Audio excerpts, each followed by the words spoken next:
जय श्री राधा कृष्ण।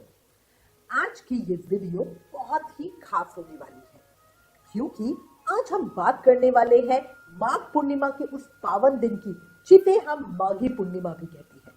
और सच कहूं तो माघ पूर्णिमा सिर्फ एक तिथि नहीं है, ये एक ऐसा दिन है जब भक्ति, नियम, तप, दान और स्नान सबका फल हमें कई गुना बढ़कर मिलता है।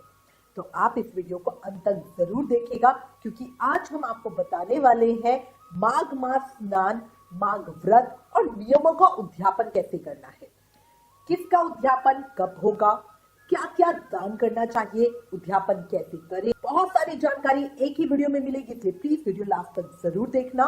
वीडियो शुरू करने से पहले एक छोटी सी रिक्वेस्ट, जो लोग चैनल पर नए हैं वो जल्दी से चैनल को सब्सक्राइब कर ले। वीडियो शुरू करने से पहले एक बात कहूंगी, माँ की ठंडी हवा में जब भक्ति का दीप जलता है तो समझो श्री हरि का आशीर्वाद अपने आप घर पर बरसता है। बोलो लक्ष्मी नारायण भगवान की जय, माघ मास के ठाकुर की जय। भक्तों, हिंदू धर्म में माघ पूर्णिमा का विशेष महत्व बताया गया है और इस दिन एक नहीं कई कारणों से अद्भुत पावनताएं जुड़ी हुई है। सबसे पहले तो इसी दिन ललिता जयंती मनाई जाती है और संत रविदास जी की जयंती भी मनाई जाती है। साथ ही इसी दिन होली का डंडा भी लगाया जाता है, जो कि होली से ठीक एक महीने पहले लगाया जाता है, इसलिए इसे कई जगह होली का डंडा रोपणी पूर्णिमा भी कहा जाता है। और भक्तों, निर्णय सिंधु के अनुसार माघ पूर्णिमा पर तीर्थ स्नान जरूर करना चाहिए क्योंकि मान्यता है कि माघी पूर्णिमा के दिन गंगा नदी में स्वयं भगवान विष्णु का वास होता है। यही वजह है कि इस दिन गंगा स्नान का महत्व बहुत अधिक बढ़ जाता है। कहा जाता है जो व्यक्ति माघ पूर्णिमा के दिन गंगा स्नान करता है उसके सभी पाप नष्ट हो जाते हैं और वो इस लोक के सुखों को भोग कर मरणोपरांत वैकुंठ धाम को प्राप्त करता है।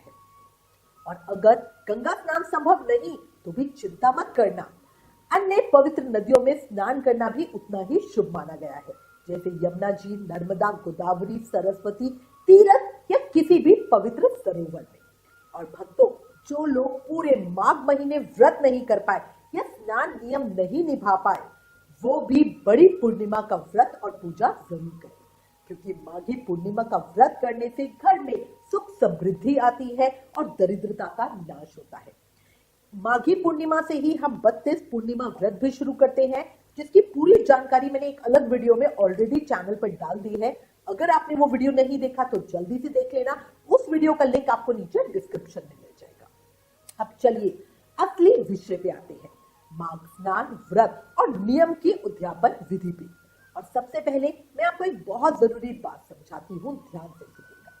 देखो भक्तों, उद्यापन दो तरीके का होता है।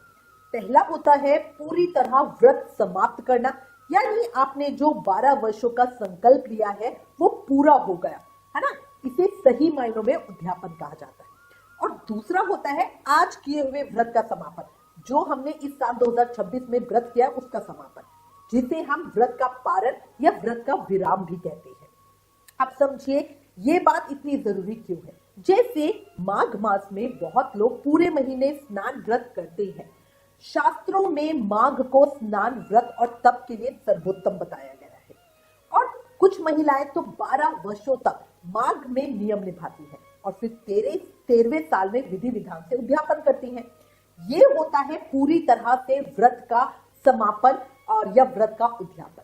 लेकिन भक्तों, हम गृहस्थी में हैं, कई बार ऐसा होता है ना कि हम हर साल नियम निभा नहीं पाते क्योंकि माघ का बहुत ठंड का महीना है। इस साल तो मैंने बहुत अच्छे से कर लिया, बट हो सकता है अगले साल सूतक, पातक बीमारी या किसी भी वजह से मैं नियम ना कर पाऊं, तो क्या होगा, मैंने जो इस साल किया है उसका भी फल मुझे नहीं मिलेगा, है ना। और इसी से मन में डर आता है कि क्या इस साल का किए हुआ व्रत भी बेकार हो जाएगा। यही कारण है कि हमारे संत महात्माओं ने एक बड़ा सुंदर हमें उपाय बताया है। उन्होंने कहा है कि आप हर साल अपने नियम का समापन पारण की तरह जरूर कर ले ताकि इस साल किए हुए नियम का फल आपको इसी साल में मिल जाए। इसीलिए कहा जाता है माघ पूर्णिमा पर कुछ ना कुछ जरूर करना चाहिए, उसे अपने महीने भर की साधना का पालन समझना चाहिए। ठीक उसी तरह माघ मास में भी जो अपने नियम लिए हैं उनका समापन और उद्यापन बहुत जरूरी है। अब सवाल आता है माघ उद्यापन कब करना है।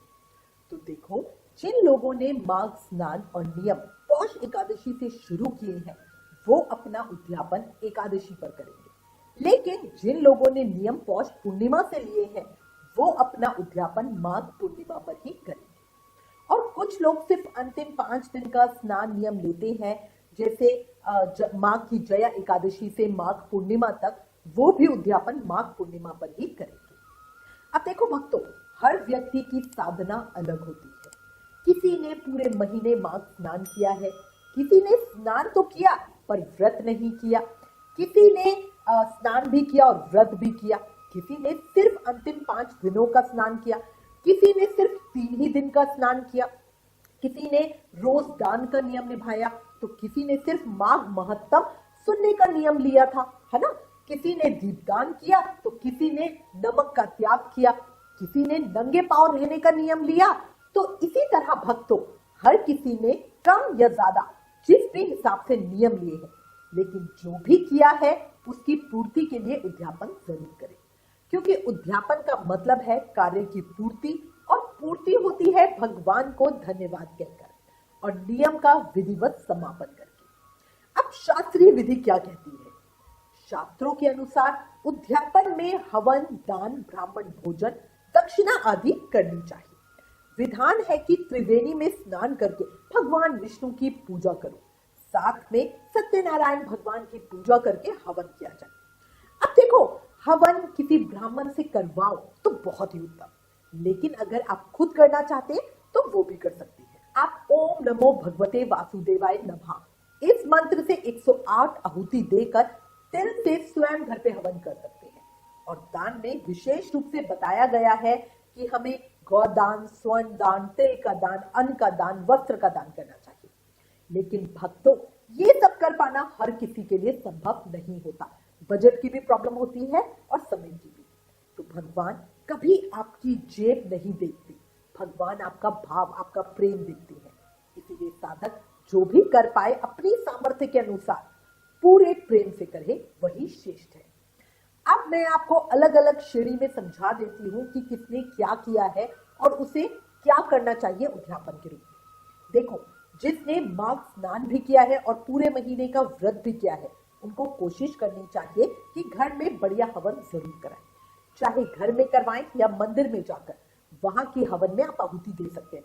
मंदिर में भी, जहाँ पे पूरे माघ मास का नियम निभाया जाता है, वहां मंदिर में भी हवन किए जाते हैं। तो आप चाहो तो उस हवन में भी आहुति दे सकते हो या अपने घर में अलग से भी करवा सकते हो। जिसने सिर्फ माघ स्नान किया है, व्रत नहीं किया और वो हवन नहीं करवा सकते, तो वो अपनी सामर्थ्य के अनुसार पंडित जी को दान दे सकते हैं, कपड़े, फल, पैसे, जो भी संभव हो आपके लिए, ठीक है। ब्राह्मण को भोजन करा सकते हैं। जिसने नियम से माघ महत्तम सुना है तो वो सुनाने वाले के नाम से दान दे। अगर आपने मुझसे सुना है तो 11 रुपए मेरे नाम से मंदिर की दान पेटी में डाल दीजिए। अगर किसी और से सुना है तो उसे दक्षिणा देके प्रसन्न करें, और अगर खुद से आपने घर में पढ़ा है तो किसी भी जरूरतमंद को कुछ ना कुछ जरूर दीजिए। इससे जो माघ महत्तम का उद्यापन है वो हो जाएगा। जिन लोगों ने दीपदान का नियम निभाया है वो समापन पर देसी घी का दान करें, साथ ही मेटल का दीपक, सोने का, चांदी का दान करें।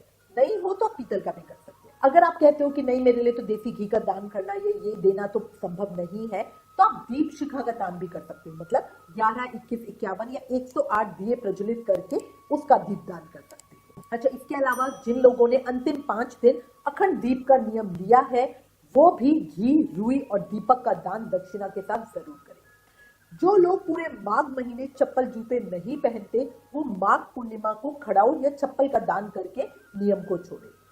जो लोग पूरे माघ महीने नमक नहीं खाते, वो माघ पूर्णिमा पर चीनी का दान करके फिर से नमक खाना शुरू करें। अच्छा, इसके अलावा माघ पूर्णिमा पर पीपल पूजा भी जरूर करें, बहुत शुभ होती है।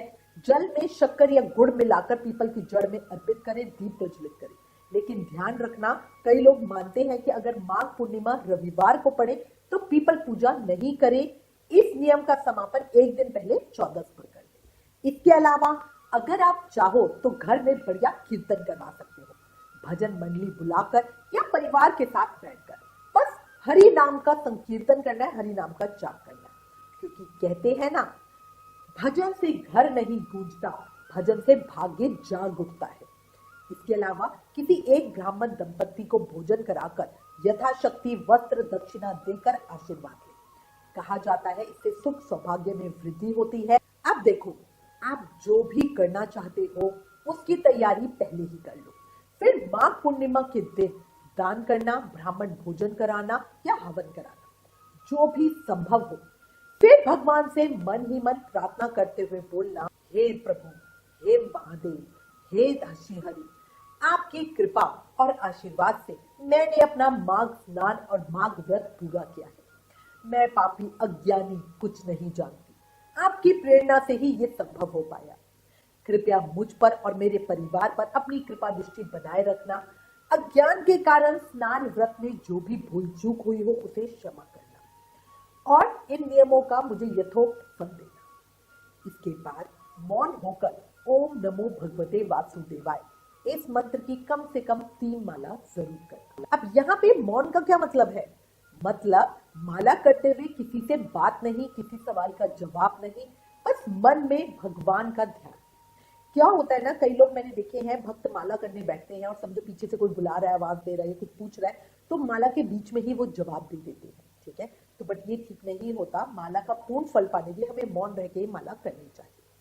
अब कुछ भक्तों के प्रश्न भी हमारे पास आते हैं, मैं उनके उत्तर भी यही आपको दे देती हूँ। बहुत सारे लोग पूछ रहे हैं कि उन्होंने माघ व्रत किया है और एक समय रात को खाना खाया है, उद्यापन के बाद वो कब अपने व्रत को खोलेंगे? तो देखो, आप पूर्णिमा वाले दिन उद्यापन करो, ब्राह्मण को भोजन कराओ और उसी प्रसाद से व्रत को खोल लो, यानी माघ व्रत का पारण कर लो। जिन्होंने पूरे महीने एक समय भोजन का नियम लिया है वो किसी को पक्का भोजन जरूर कराए। पक्का भोजन का मतलब होता है पूरी, खीर पूरी वगैरह, और फिर दिन में खाना खा के नियम का समापन कर लो, क्योंकि वो प्रसाद बन जाता है। ठीक है, अब एक और प्रश्न हमसे बहुत ज्यादा पूछा जा रहा है कि माघ के उद्यापन में दान किस चीज का करें। तो देखो, ये पूरी तरह आपकी इच्छा, आपके सामर्थ्य पे निर्भर करता है। विधान है कि समापन पर ईंधन, वस्त्र, कंबल, जूता, कुमकुम, घी, तेल, कपास, रुई और अन्न का दान करना चाहिए। इनमें से जितना हो सके उतनी चीजों का दान करो, पूरी तरह आपके ऊपर है। और एक पुराने विधान में बेर, केला, आंवला, घी, तिल, पान, चावल, कुमड़ा और खिचड़ी, इन 9 वस्तुओं के दान का उल्लेख भी आता है। अगर ये रोज ना कर पाओ तो समापन पे माघ पूर्णिमा वाले दिन इसको जरूर कर लेना, क्योंकि माघ का महीना ही स्नान और दान के लिए सबसे उत्तम है। और माघ पूर्णिमा के दिन तो वस्त्र, गुड़, कपास, घी, लड्डू, फल, अन्न का दान बहुत अधिक फलदायी कहा गया है। ब्रह्म वैवर्त पुराण के अनुसार माघ पूर्णिमा के दिन स्नान के बाद दान करने से ब्रह्मलोक की प्राप्ति होती है। इस दिन देवता भी अपने माघ स्नान का उद्यापन करके स्वर्ग लोक को वापस जाते हैं। आप विश्वास करना, माघ का महीना इतना पवित्र है ना कि देवता भी इस मनुष्य रूप में 1 महीने तक धरती पर रहकर इस महीने का उपयोग करते हैं। अब कई लोगों का प्रश्न होता है कि भाई उन्होंने माघ स्नान नहीं किया या माघ व्रत नहीं किया, उन्होंने सिर्फ कोई नियम लिया है, जैसे सिर्फ माघ महत्तम सुनने का नियम, सिर्फ दीप दान का नियम, दान करने का नियम, या पीपल की पूजा का नियम, सिर्फ उन्होंने नियम लिया है, पूरे महीने का माघ स्नान या माघ व्रत नहीं किया, तो उनके लिए क्या विधान है? तो देखो, पहले मैंने आपको बता दिया कि उस नियम का भी आप उद्यापन करोगे। ऐसा नहीं ये नियम भी आपने पूरे महीने निभाया है तो उसका भी उद्यापन होगा। पहले ही बता चुकी हूँ कि उसके अनुसार आप कुछ ना कुछ चीजों का दान करें। देखो, माघ का ये पवित्र महीना इतना अधिक फलदायी है ना कि इस महीने में किए गए किसी भी कर्म का फल आपको कई गुना होके मिलता ही मिलता है, चाहे अनजाने में ही कोई इस तरह के कर्म कर ले। ठीक है ना, तो इसका फल आपको पूर्ण मिलेगा और बहुत अच्छा मिलेगा। अच्छा, इसी के साथ मैं सब लोगों को एक और चीज कहती हूँ, जिन्होंने सिर्फ पूरे महीने कोई नियम लिया है, माघ महत्तम सुनने का नियम, दीप दान करने का नियम, दान करने का नियम, पूजा का नियम, शालग्राम जी के जल का नियम, कोई भी नियम लिया है, उनको भी कम से कम माघ के इस पवित्र महीने में घर से बाहर 1 या 3 दिन तो स्नान ब्रह्म मुहूर्त में किसी पवित्र नदी में जरूरी करना चाहिए, ताकि आपको उस नियम के साथ पूरे माघ मास में स्नान का फल भी मिल सके। अच्छा, इसके अलावा एक और चीज यहाँ पे कहूंगी, माघ पूर्णिमा पर घी और गुड़ का दान तिल के साथ बहुत बहुत अच्छा होता है। तो आप चाहो तो तिल को, गुड़ को, घी को मिलाकर उसका कुछ बना के, है ना, वो आप दान कर सकते हो। थोड़ा सा खोया मिला के पंजीरी टाइप कुछ बना सकते हो तो उसका दान कर सकते हो ना, अलग अलग चीजों का भी दान कर सकते हो। तो अब इसी के साथ मैं उम्मीद करती हूँ आज की वीडियो, आज की जानकारी आपको बहुत उपयोगी लगी होगी, क्योंकि उद्यापन अगर ना किया जाए तो नियम अधूरा सा रह जाता है, और जब नियम पूरा होता है तो मन में आपको एक अलग सी शांति मिलती है, और नियम पूरा उद्यापन से ही होगा। ठीक है, तो उम्मीद करती हूँ आज की वीडियो आपके लिए बहुत उपयोगी रही होगी। पूजा से मन शांत होता है और दान से जीवन धन्य होता है। तो अभी भी समय है, इस जो बचा है माह के अंतिम दिन, इन्हीं का उपयोग कर लो, और इसको ज्यादा, क्योंकि इस महीने में किए गए छोटे से कर्म का फल भी हमें कई गुना होकर मिलता है। ठीक है, तो अंत में बस मैं आपको कहूंगी, आपको वीडियो पसंद आया तो प्लीज इसे ज्यादा से ज्यादा लोगों के साथ शेयर करें।